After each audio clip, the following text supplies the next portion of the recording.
We have a pretty short agenda tonight. Douglas Durando, Corporation Counsel, and I will be giving a brief presentation, and then we'll take your comments, and then we'll adjourn for the night. Douglas, you want to get us started?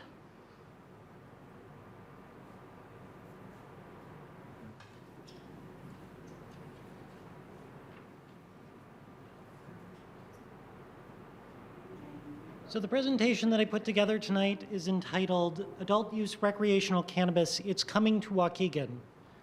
You'll note that there's a period at the end of the subtitle there because it is coming to Waukegan, and there's nothing we can do to stop it. Beginning January 1 of next year, as many of you know, possession, use, and consumption of cannabis will be legal in the state of Illinois. There are going to be some possession limits for both residents and then also non-residents of different amounts. Crossing state lines with cannabis will still be illegal. Medical cannabis will still be a totally separate process. So if you know people who have their medical marijuana cards, those are not covered by this presentation or this act. There are no real changes to the law for those medical dispensaries, of which Waukegan already allows in its zoning as a conditional use. And it has very limited impact on the card holders. The state does, however, highly regulate cannabis products. And so I think it's important that we all understand that when we're talking about cannabis products coming to the city of Waukegan, there are a lot of regulations in place from the state already on the products themselves. The dispensaries have to ensure that some sort of chain of custody on the product, so their names are all over the packaging of the various cannabis products when they're sold, so we'll know exactly where they're coming from. You'll note that among the ones that I put up on the slide, deliveries to those dispensaries can only be made under a certain set of very restricted procedures. It requires permitting by the Illinois State Police in order to even ship the product from the place where it's processed to the final dispensary.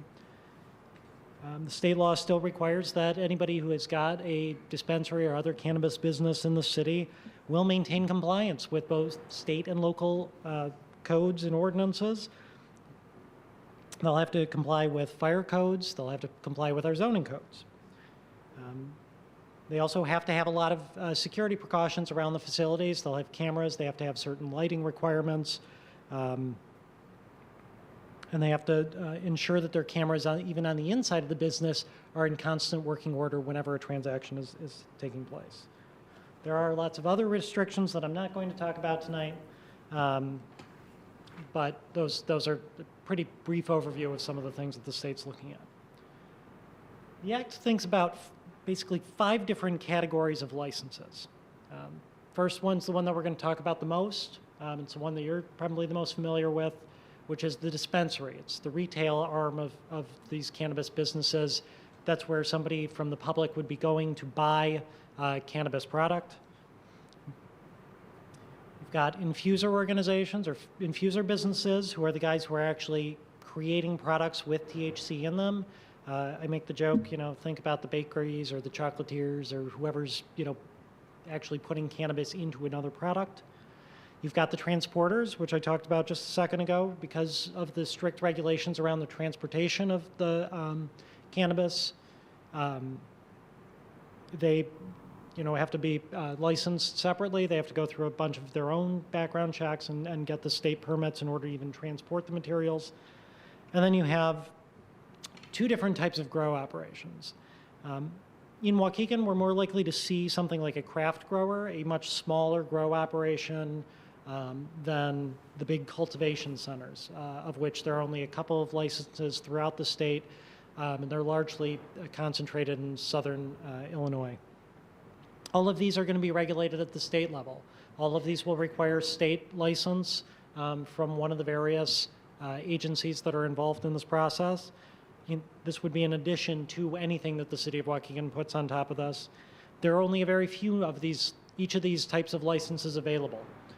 So it's important for us to note that even if we agree, or if the city council agrees to add a cannabis business to its zoning ordinance, there still wouldn't be any guarantee that anybody would be able to get a license in Waukegan. Finally, I asterisk on-site consumption.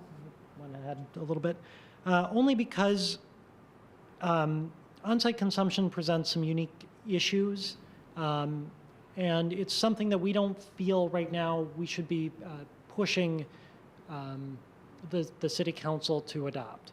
And part of the reason for that, now you go to the next slide, is that, among other things, in addition to the idea that you're going to have more people actually smoking product at a business and then having to go home, and so obviously there's potential for more DUIs or whatnot.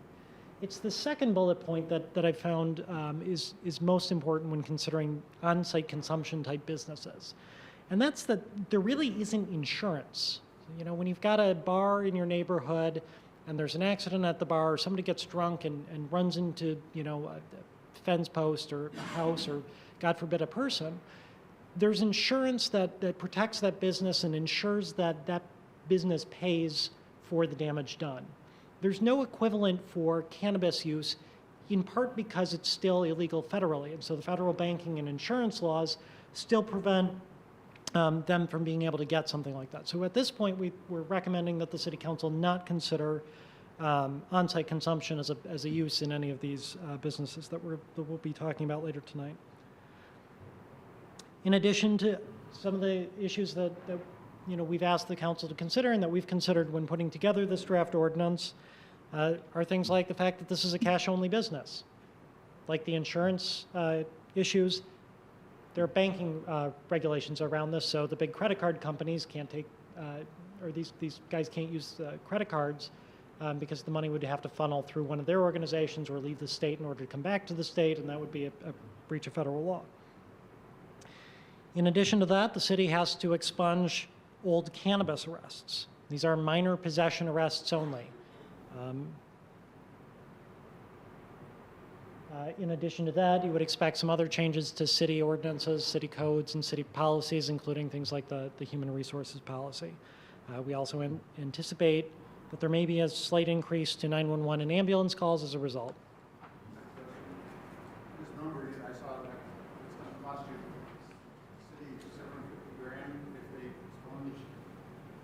Well, we're required to expunge both juvenile arrests and then minor pot possession arrests, and that based on a number of calculations based on the required postage as well as the expected man hours that'll be put into processing those. We anticipate on a conservative end would be $500 to $750,000. The city's going to lose? The city's probably going to have to spend that amount of money on this regardless. Expect to make a lot more than that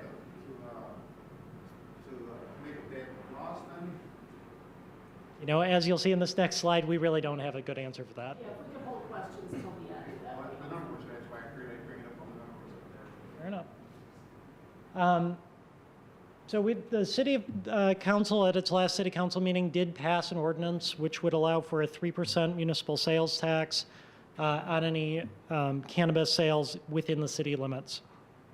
In addition to that 3% tax, the state will be collecting a 7% sales tax on that, as well as a state excise tax on top of that sales tax of between 10 and 25%, depending on the type of cannabis that you're purchasing. So cannabis flower, or that kind of product will be taxed at that lower 10% rate. An oil or an infused product will be taxed at a much higher rate. In addition to that, there's some other state programs involved in the taxation and the distribution of those funds, including what we hope will be an 8% of those sales going into a state distributive fund, of which the city would capture back, a small percentage of that on a per capita basis. There is reason for us to be sort of wavering on whether or not that is actual revenue that the city will ever see. It's built into a waterfall under the State Act, so it's sort of like the last bucket that'll be funded after the state pays off a number of other things. There's also some grant money available to the city, which might help us try to recoup some of the costs associated with those issues that I was talking about a minute ago. Just to put this all into context, I put up, some example figures.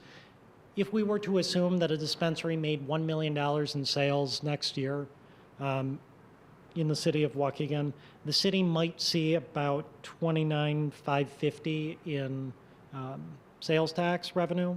The state would get $70,000 in sales tax revenue, and then the state would also get between $100,000 and $250,000 in excise tax revenue. So the taxes paid on that $1 million of sales is actually, up to $350,000. So it's actually a very substantial amount of tax. The city would only get a very small percentage, yeah. I'm now going to hand this over to Noelle so that she can talk about, what we can in fact regulate here in Waukegan and what we're proposing that we regulate here in Waukegan.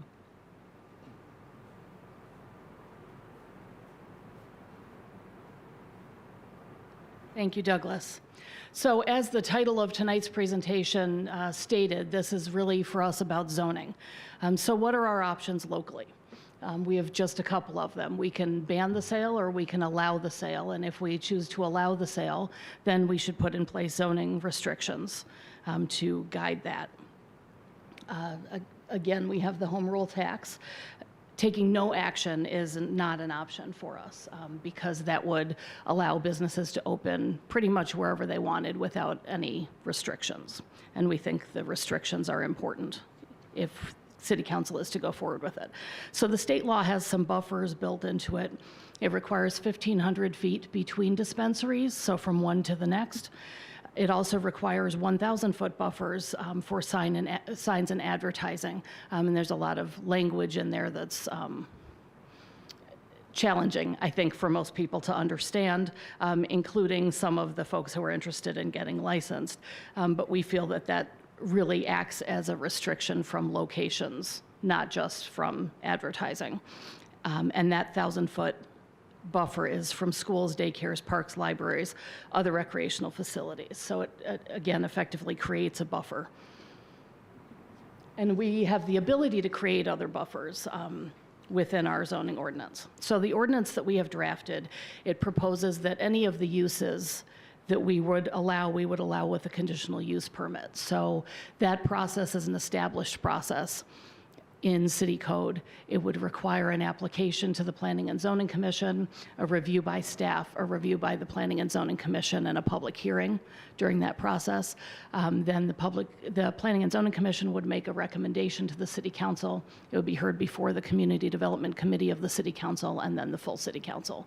And those are all 3 public meetings. For the conditional use permit process before it goes to the Planning and Zoning Commission, all of the property owners within 250 feet of that property are notified by mail of the meeting and what the intent of the application is, and given the opportunity to object in writing or support in writing, or in person. And again, those are public meetings, so anybody else can also attend the meetings. So our ordinance proposes allowing dispensaries in the B4 and B5 districts, which are the downtown retail districts, as well as the Fountain Square overlay district. So that's the retail area out at Fountain Square off of Waukegan Road. Because of those buffers, we feel that there would be possibly 1 in the downtown and 1 dispensary in the Fountain Square area.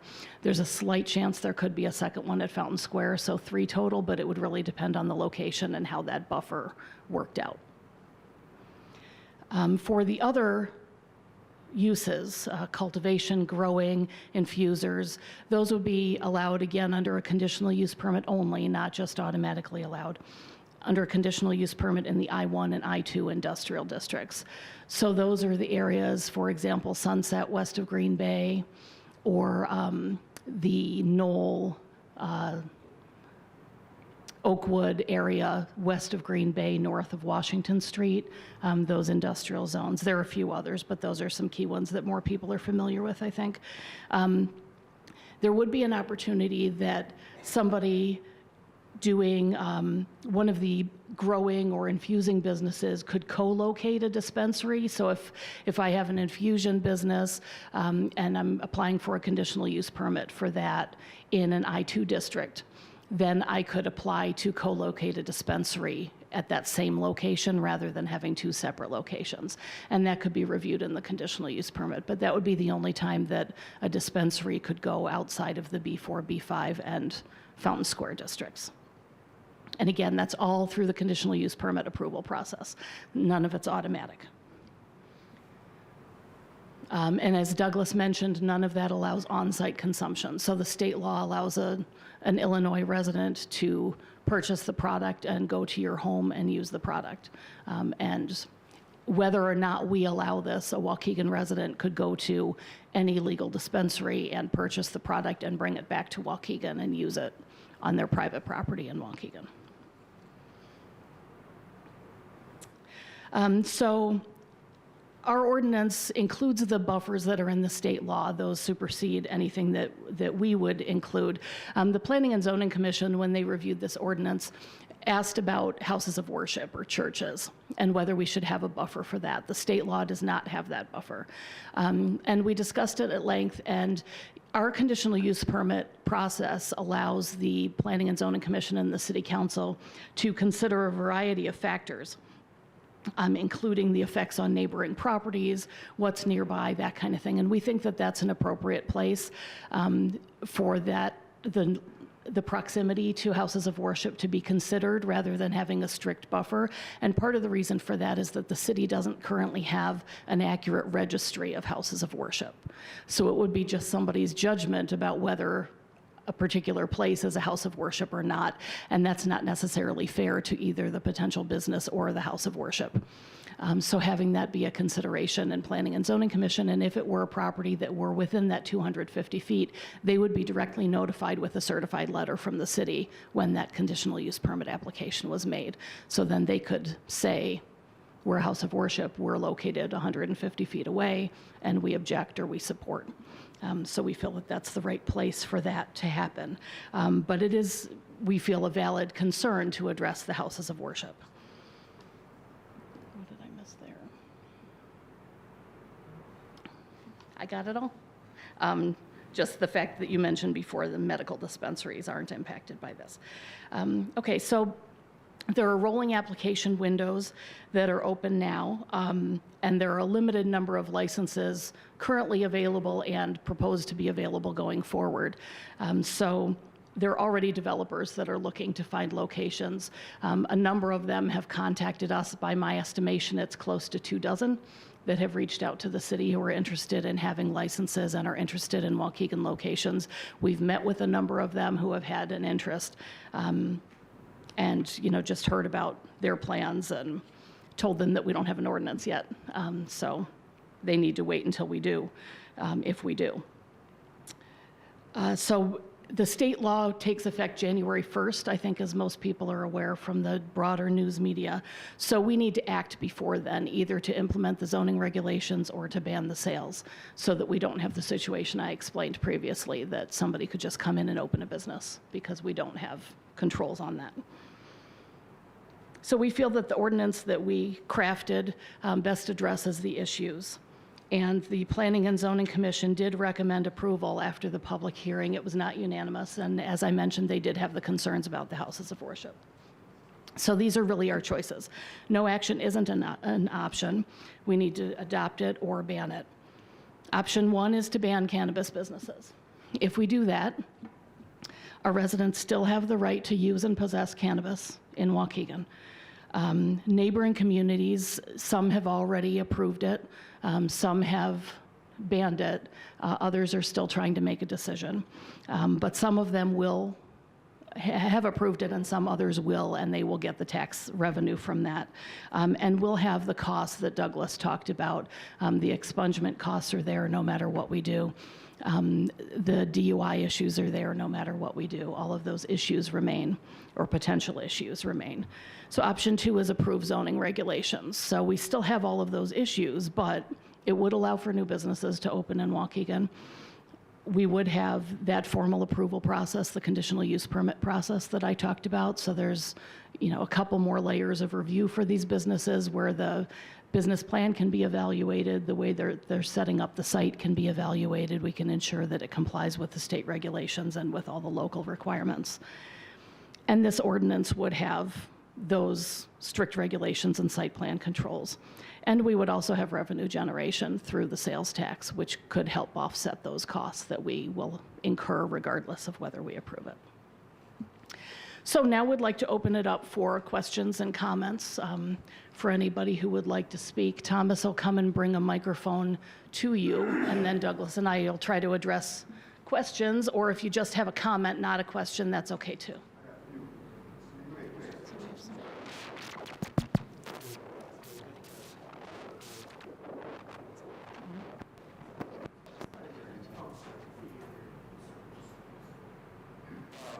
My main question is right now is, you're saying the culvert has to be situated in Waukegan? It doesn't have to be situated in Waukegan. What we're talking about are zoning regulations for if Waukegan were to allow a cultivation center in its boundaries, where would we put They that? can bring, so they're, if say that they know that want to cultivate there, Mhm. they're bringing from elsewhere. No, we're not bringing it in from anywhere. What we're doing is we're allowing somebody to. Yeah, well, not you, I mean, whoever owns the business is gonna be able to bring it in from somewhere else if there's no cultivating. Yeah, yes, that's correct. It's Yeah, a big investment, and Yes. some people will say, they want to wait and see. yes.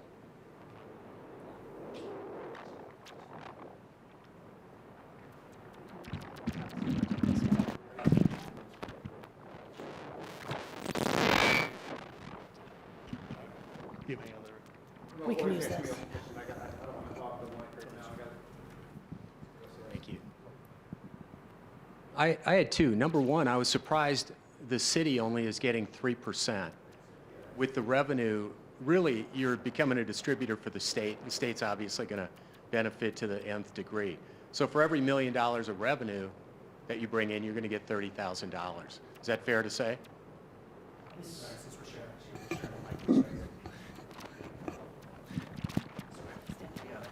You're correct. The city would only get $30,000 of revenue for each $1 million in sale. Well, then, because of that limited amount of revenue, offsetting your expense, and I must admit I was surprised by that, because Colorado just hit $1 billion of tax revenue for their marijuana sales in a floating calendar year here, so, or a running 12-month rate. So they just hit $1 billion of revenue. I tend to think it might be a little bit higher. But you also mentioned there was a small, you estimated 911 calls might go up slightly. I'm intrigued by what you came up with the assumption on the slightly, because there was just a really good study done in the Annals of Internal Medicine, which is one of the best journals in the medical community.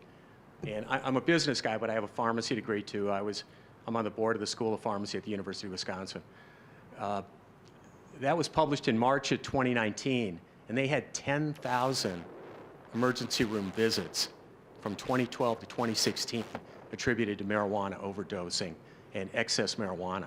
So if you even just tab that and say, although obviously Denver's much bigger than Waukegan, if you just thought each ER visit might be $2,000, that's a $20 million hit to a given community, to society, whoever's writing the healthcare check. So if Waukegan's only getting 30,000, there might be a whole lot more need for EMTs and 911 calls, but you're kind of getting the short end of the stick on it. And I think you know that. And the state's going to benefit the most. But it's more of an FYI.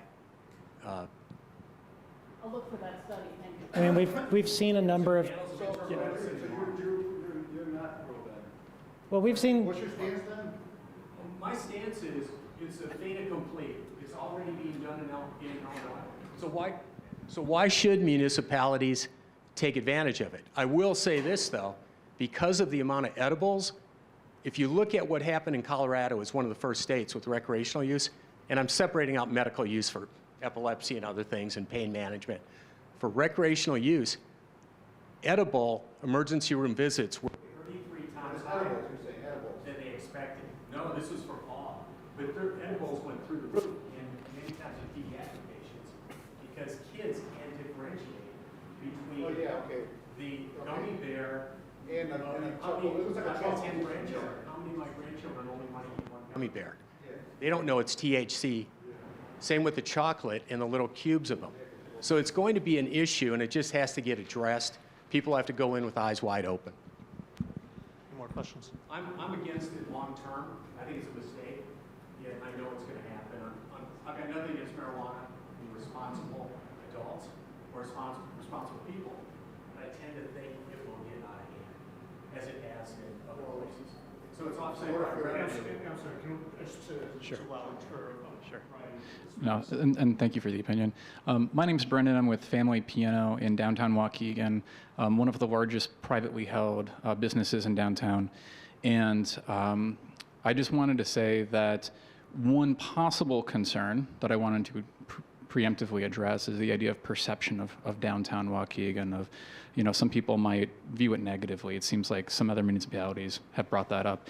And in the past, some other businesses have faced the perception question, whether it's Dinosaur Studio and Tattoo, or Horse Feathers, or a vape shop, or the Cigar Lounge. These are anchors for our downtown businesses. These are some of our best businesses in downtown. And I think that having a dispensary downtown as a business owner, I'm very much in favor of a business bringing more people downtown. I was on the board for Waukegan Main Street. We spend an enormous amount of time, money, energy bringing people downtown. And I think having market forces driving people downtown is important. And I think I think there's an ethical component of making it easy and convenient for people to support well-regulated, taxed products rather than black market products that support violent drug cartels is an important part of this. If you make it too hard, people are just going to buy from their friend rather than driving who knows how long to go to a dispensary. So those are cool points. Thank you. Any more questions? Yes, ma'am. I have 3 questions. Some of it's just clarification. Did I understand correctly if someone from like Wisconsin could not buy it here and then take it across to Wisconsin? I realize they're going to do that because there's not like there's someone guarding the border. Yeah, I mean, between you're Illinois and correct. Wisconsin. Somebody in Wisconsin can purchase product legally in Illinois. It's a lesser amount. It's basically half the amount that a resident can purchase. I'm not going to bore you with the numbers, but it is illegal for them to transport it across the border. I do think we all have to acknowledge the reality, which is it's illegal, but people are going to do it anyway. Right, okay. I have a question about the advertising. I'm a registered nurse, and for the last 18 years, I've been working as a school nurse in Waukegan, so I've kind of dedicated my professional career to protecting and caring for the students of Waukegan. Again, I'm not 100% opposed to this happening, us making it, because obviously Winthrop Harbor and Zion have approved it. So it's going to happen. And yes, there is an increase, there will be an increase of emergency room visits because of children accidentally ingesting it. It's going to happen. I pity the school nurse that, on Monday morning that the student comes in, but that's, but the advertising is very similar to like cigarettes, correct? Tobacco? It's actually, in some ways, it's more regulated than tobacco. They can't advertise things like cannabis flower, like the leaves, the 5-pointed leaves, like they can't do that on the package. But what about like, will we be seeing like what happened in California? Billboards? I don't think you're going to be seeing billboards. Because, the and part kids of are that's not also, just near the schools, they're everywhere. Part of that's also, outside of the fact that it's not allowed, it's just, if you draw those 1,000-foot bubbles around the schools and the public facilities that the Act talks about, you actually end up with a very few number of locations that even something could be really actively advertised. In terms of like, I do want to jump back, though, to one thing that I've heard a couple of you mention, and that's, the access for kids to get into the products. I mean, part of what some of these regulations do is they make the packaging much more tamper-resistant and whatnot, and so although I'm not wholly convinced that it's going to totally stop the problem, I think that a lot of the stuff that the state's done has been to try to mitigate those concerns. They've put in the boundaries around schools. They've forced people to only target advertising to adults. They've made it more difficult for product to be out there without a specific label where it's coming from. So if it's legal product, and it's being sold to minors, it's going to be easy to trace back to that business and find out, how they got it in the first place. And then it's also going to just be more difficult for kids to get into that actual packaging. Right, but it also requires the responsible adults to make certain the packages are closed when kids are around, which leads to my third question, responsible adults. Research has shown that the human brain is not fully developed until about age 25. Is it possible to change the age limit from, it's 21 now, that person could purchase it? That's correct. Could Waukegan change it to The 25? State Act prevents us from adding any additional regulation on top of the regulation the state does. So things like hours of operation, things like age limits, things like possession limits are not things the city can regulate. Then the state's sending a very poor message because, we want to protect our youth, we want to protect our young adults, and, just like other addictions, it begins at a very young age, and if we could at least limit it, that they can't purchase it until they're 25, that would be very beneficial, but you're saying we can't. The city can't, no. City, all right, thank you. More questions? Up here. Oh, here you go. So you guys said you guys don't want to advertise to kids, but yeah, you guys are putting one downtown when we have multiple bus stops that run from downtown to Washington campus. So how are you going to prevent that from kids just constantly passing by it on their way to their bus stops? And if we have people smoking outside of the building, walking and smoking downtown where the kids are trying to get to their bus stop, Well, how are we going to prevent that? How did that zoning happen? Stuart, you can talk about the location. I do want to address, I'll answer the second question first, and then I'll let Noel talk about the downtown district. With regard to people smoking outside or walking down the street smoking, I think this is a common misconception. The law actually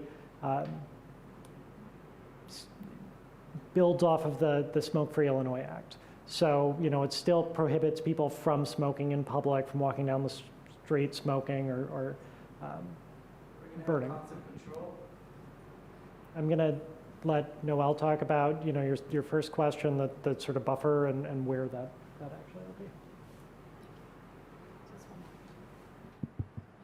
No. So with the B4 and B5 zoning for the conditional use permit, we think with the buffers, based on what we've been able to look at so far, it would be limited to the very south end of downtown, partly because the library's downtown, that kind of thing.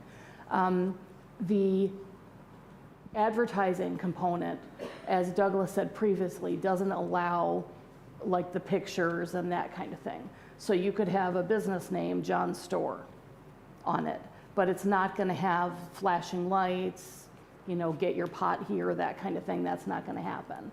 So it's not going to be an in-your-face sort of thing. And the site plan and how it's laid out and how it appears to the public is all part of the review for the conditional use permit.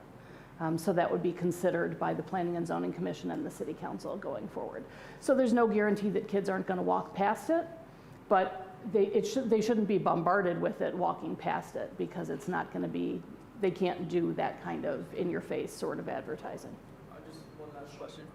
So we went from supporting their programs, drug-free environment, drug-free city, to, hey, we're going to get 3 cannabis. We're going to get 3 dispensaries now. How are we going to educate kids or the public about that now? How are we going to go back on our previous word about a drug-free? We don't know that we're going to get 3 dispensaries. We think we know that there's interest. We think that probably some of the people who are interested in Waukegan will get licenses from the state, and they'll have to have a state license in order to come to Waukegan. So the state will do the vetting and all of that kind of thing. They'll be reviewed under the conditional use permit process, and then they're a business. So it's, you know, like a bar or like a vape shop or any of those kinds of things. It's adult use cannabis, it's 21 and older. And it's incumbent on those business owners to enforce those laws. They have serious risks of losing their licenses if they don't, much more than the risk to the city. They can lose their license very quickly if they sell to minors. One other thing that I sort of just glanced over in talking about how the money is actually being spent are some of the grant programs that are out there for, I talked about it mostly with regard to law enforcement and offsetting our costs, but some of that money is in fact being set aside for education purposes. So they will be out in the schools talking about this. There will be education programs both for adults and everybody else based on what the Department of Public Health thinks is the best way to spend that money. And that's all built into the State Department of Public Health's mandate under the Act.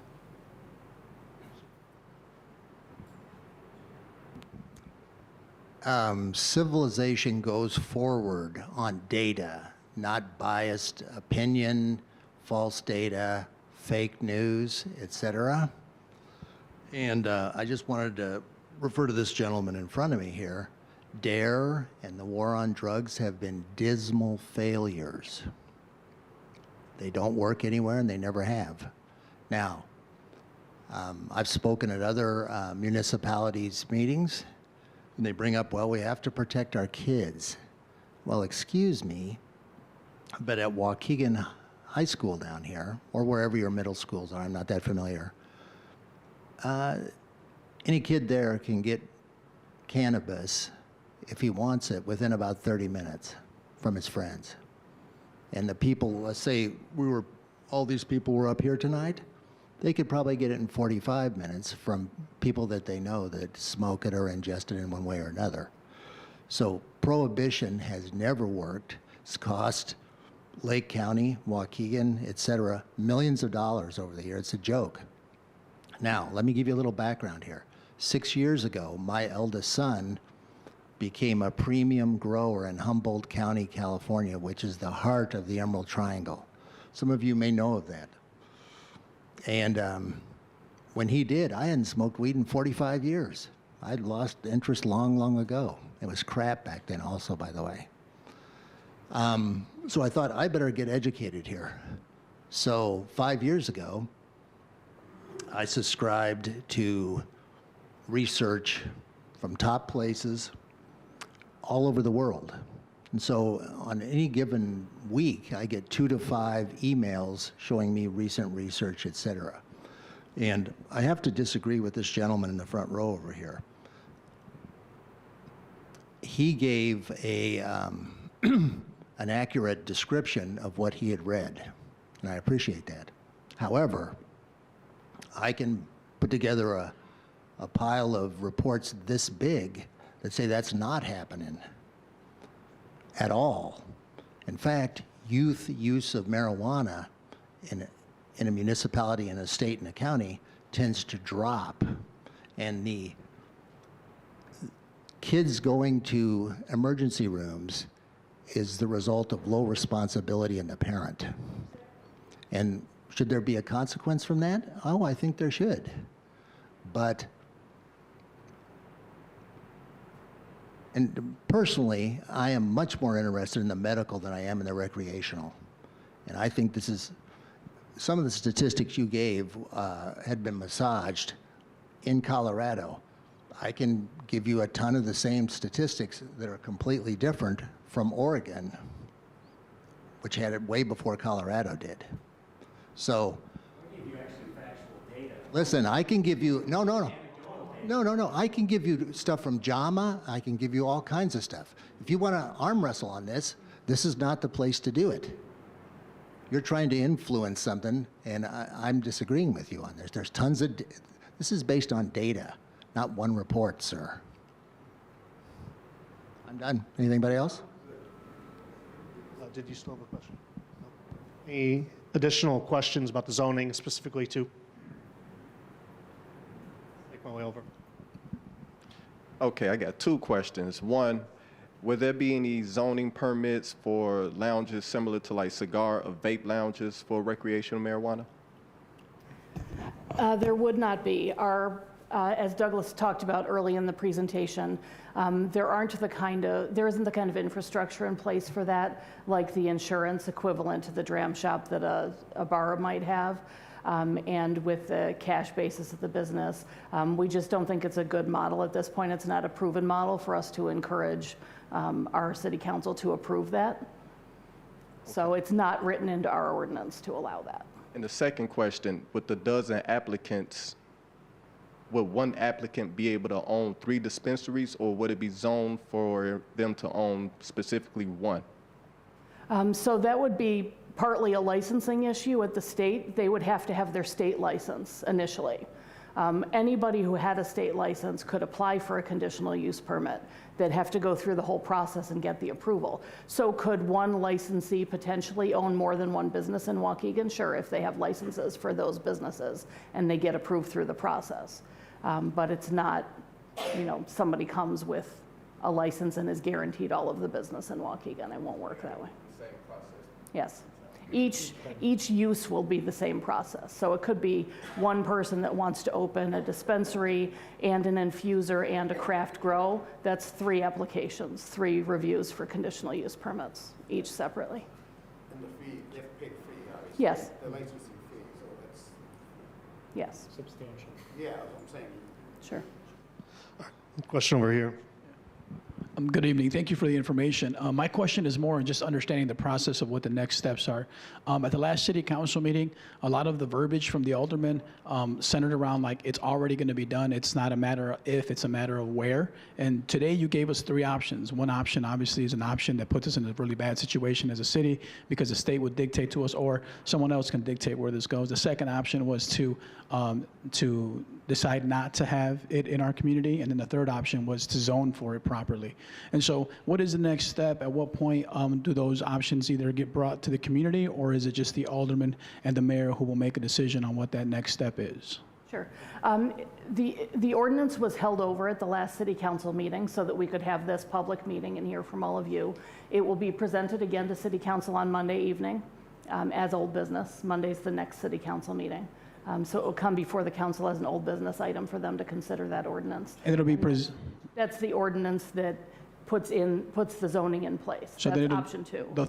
The second option is the one that's being considered, whether this comes into the community or not. Yes, what we've presented to them is an amendment to the zoning ordinance to. So it's the create third option, regulations not the for- second option. Yeah, it's the Yeah. third. It's the third business. Correct. It's So the third panel, but it's option 2. So the yes. ban conversation is never going to occur, essentially. It can occur if city council doesn't want to approve putting the zoning regulations in place, then we would strongly encourage them to pass a ban rather than just leave it open. So if we're looking at 1, 2, and 3, option 3 would be the first recommendation, and then after that, instead of going to option 1, where it's just kind of the wild, wild west, then we would consider option 2. Yes. I would strongly, strongly, strongly encourage the city council not to just Correct, ignore it. which I agree. I So, think that would be dangerous for so how does that compare to communities around us that have decided to ban them? Did that conversation start usually that same way? Is it a zoning action, and then they say no, and then they go back and do that? Or is it just a different process here in Waukegan? Well, the only thing that the state law really allows us to do is the zoning aspect. So the state law covers all the other different regulations governing it. It allows us to decline it, to turn it down or ban it, really, or to have zoning regulations in place. Different communities handle things differently. You know, they have different commissions and different methods to go forward to their councils. You know, some have had public hearings that are different than ours. We had our public hearing in ours. When we have a zoning ordinance amendment, that's presented to the Planning and Zoning Commission because they guide the rules for the zoning ordinance. And the meeting that's held at the Planning and Zoning Commission is officially a public hearing. So that took place on October 10th. And then after their recommendation, we went forward to the Community Development Committee of the City Council. That committee passed it and moved it forward to the full council. The full council asked if we would have this meeting first. So they held it at the council level at the last council meeting, which was October 21st. Now we're having this meeting tonight, and it will go back to City Council on Monday, November 4th, as an old business item for them to consider the zoning ordinance again. You're welcome. Good evening, Sean White. Sorry for being late. I don't know if you addressed this, but have you talked about zoning for cannabis disposal site at all? We have not. Will that be in the future at all for that? It could be, I don't, I guess I'd like a little bit yeah. more clarification. Talk to me on what you afterwards. mean. I'm just asking. Yeah, could you educate us on what that is specifically? Yeah, after the meeting, yes. Okay. I know what it is. I want to have some input on that. Let me get one back here. Give everybody an opportunity to come back. I'll get to you next, sir. Hello, I'm Alejandra Zayas. I was also a little tardy. So you may have already gone over this, but at the city council meeting last week, another thing about the zoning that at least interests me is that there was some form of funding or tax that would benefit the city. How does that tie in with the zoning? I just wanted to understand how that funding worked. So we actually did have a slide on that. I'm sorry you missed it. The zoning piece and the financial piece are two separate discussions. And so the city council at the last meeting did pass a 3% municipal sales tax, which is the highest level tax the city can impose on the sale of cannabis within its boundaries. Does that answer your question, or do you want me to talk a little bit more about the numbers? I just thought it was specifically, the funding specifically was around the zoning aspect, not just taxes for dispensaries. They're totally separate processes. The overlap comes that the tax only applies if we allow the sales, because that's the only thing that we can tax is those sales. So if there's a ban, then the taxing ordinance has been passed, but there's nothing to tax. So it's basically a moot ordinance. Does that make sense? Yes. We would not be the first to do that. Part of the cannabis plant is a fiber called hemp. There used to be an industry which made rope from hemp. And what's the consideration of the hemp industry? Has modern synthetics rendered it obsolete? Or if a person wanted to sell hemp in Waukegan, could he obtain a permit? The answer to your question is likely yes. It depends specifically on the type of product that they're putting in front of them. The reason that I know the answer to this question is because the city of Zion recently had a hemp cigarette manufacturer come to town. And when looking at what the product actually was there, it actually is, although it's in the cannabis family, it's actually treated a little bit more like tobacco under regulations. So we're not really talking about hemp products with this ordinance. Any other? One more round. Yeah, here, fine. Okay, I have two things to offer. First, it's not an addictive drug. You said it was an addictive drug, it's not. And second, you can't walk around anywhere and smoke reefer out in the street. I don't care where you are, even in Denver, there's more dispensaries than there are 7-Elevens. You cannot smoke pot anywhere on the street, it's like alcohol. You can't walk down the street. Are you gonna have a police officer walking in next to us all day? Whatever. What I'm saying, the thing about, you get to sell a lot. I've been in a few dispensaries in Colorado, various sizes, and I read stuff on pot stocks, and you get on Google, and all of a sudden you start getting stuff, right? And what he was saying about dumping weed, Canada went overboard with their Aurora growth. Like they got these big, huge growers, and now they can't even sell 20% of what they're growing, and they're dumping it. And there's people like driving over the border with 500. You hear about people with 500 pounds of weed in their car getting busted, driving around. Well, it's because they're going and getting it because they're dumping it and they're getting real cheap. We're not going to have that problem here because I don't think you're going to have any cultivators here that are going to grow that immense amount, and like any business, dispensaries in Colorado, over there, there's a lot of competition, and they discount the price is down, and you go in there and they got specials on everything. So if you're shooting for more than 30,000, it's going to be hard because the black market is getting fed by a lot of this surplus stuff, you know, that's coming back from other places that are overgrowing. Let me be very clear. I know a number of you have talked about the numbers that I presented. We're not anticipating sales numbers with regard to any of this. That was purely hypothetical, purely for it, but I'm saying the price schedule is going to price you out where you're not going to make anything, you know? I don't know. That's the thing. Yeah, and there's the gentleman in the back as well. Yes. Thank you. The presentation that you gave tonight, will that be online somewhere? Because I did miss like the first slide. I think you may have talked about what it might cost us with or without selling it within our city. Yeah, we'll make it available. I think at this point we've given it a couple of times, and so we'll make sure that it is available on our website. Okay, and I'm a proponent. I think we should do it. Why not? Because we're going to have people using it anyway in our city, and we do today, whether it's legal or not. And okay, and for anybody that has concerns next week before the city council meeting, they open for public comments. You have 3 minutes. Say your piece and let them know what you think before the vote.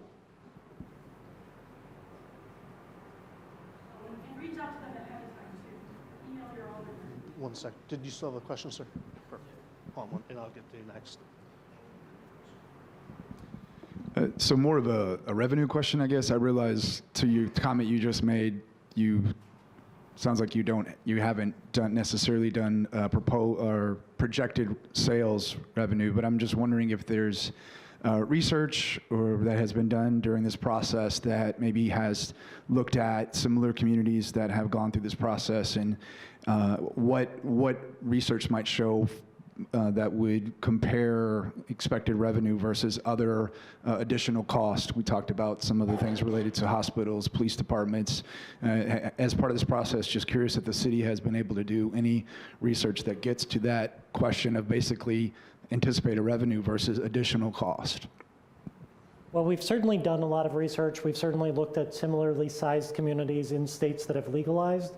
The difficulty is that the way in which Illinois is doing this is entirely unique. Our state legislature put in place a very strict set of codes ahead of time rather than sort of doing it backwards and legalizing it and then figuring out what the regulation is. So there really isn't a good apple-to-apple comparison that we're able to draw.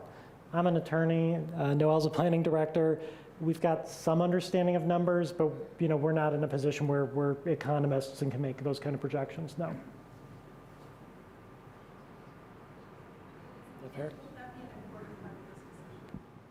Well, I mean, the state dictated to us the maximum that we can tax. They dictated the tax rates.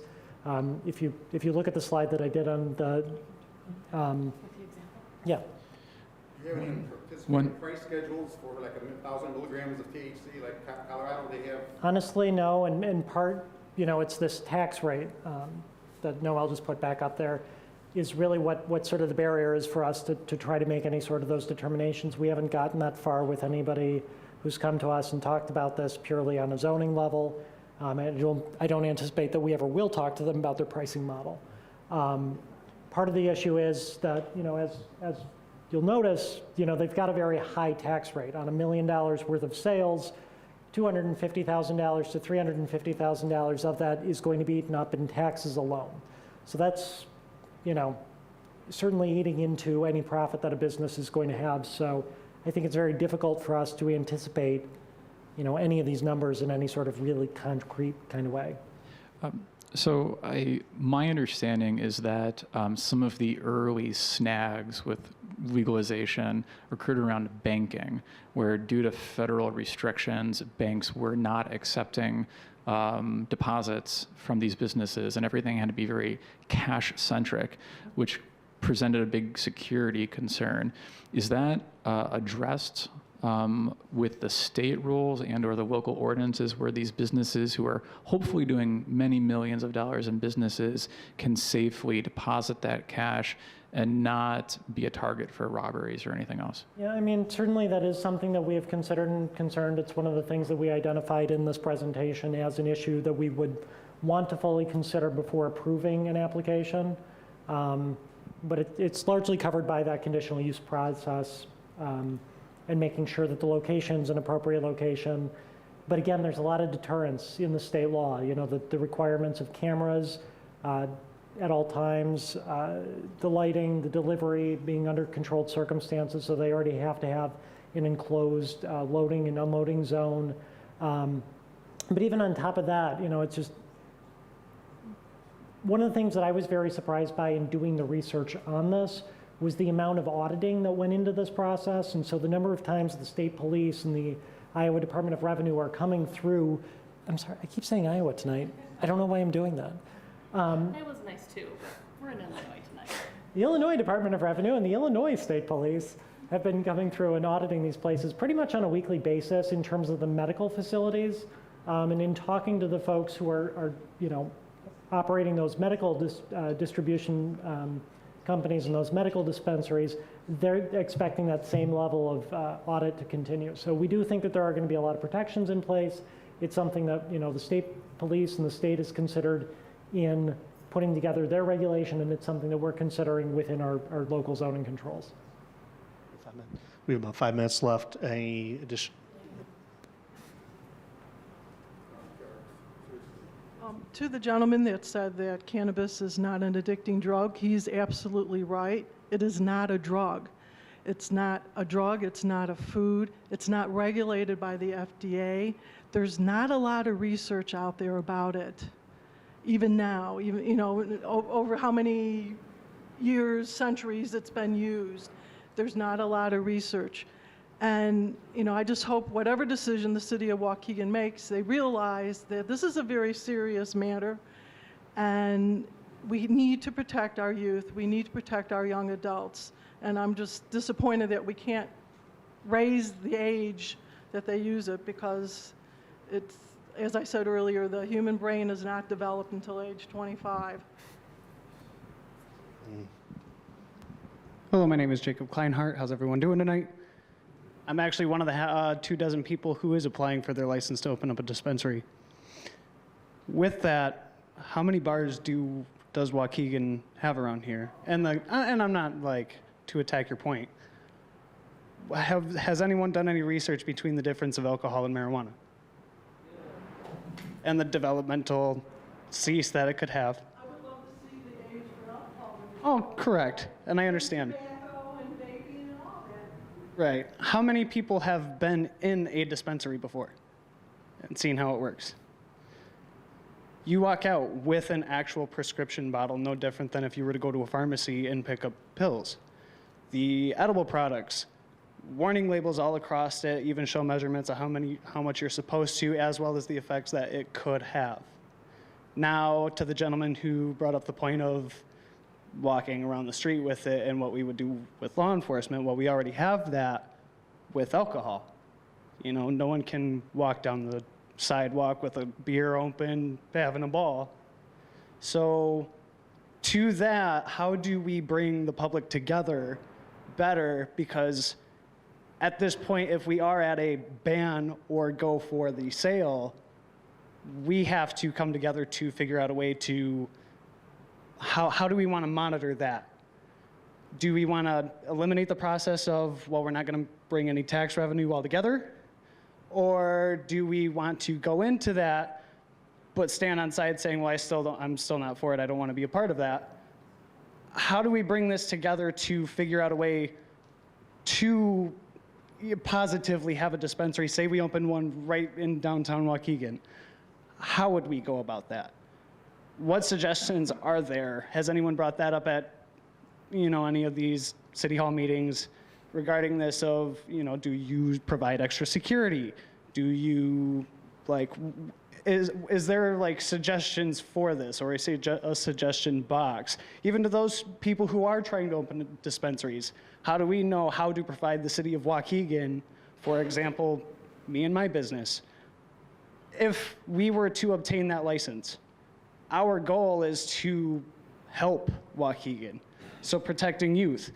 Our goal, we want to be able to donate to schools and help schools bring better learning systems. We want to be able to, affordable housing and get involved in that and help, people be able to afford to live here in Waukegan easier. How do we regulate all that together? And so I guess my thing is like keeping an open mind about how there are also a lot of benefits, and to compare marijuana as an opiate or the strong drug that's going to, poison our children. Yes, anything runs the risk. Poisonous mushrooms in your backyard could run the risk of, children eating. I was one of those kids. And I'm sorry, So appreciate obviously. what I would offer to that comment is if somebody does have feedback on what you'd like to be considered in the conditional use permit process, send us an email. The email address you can use is planning, PLANNING, @waukeganil.gov. That will come to my office, and we'll review all of those and share them as we go forward. Planning @waukeganil.gov.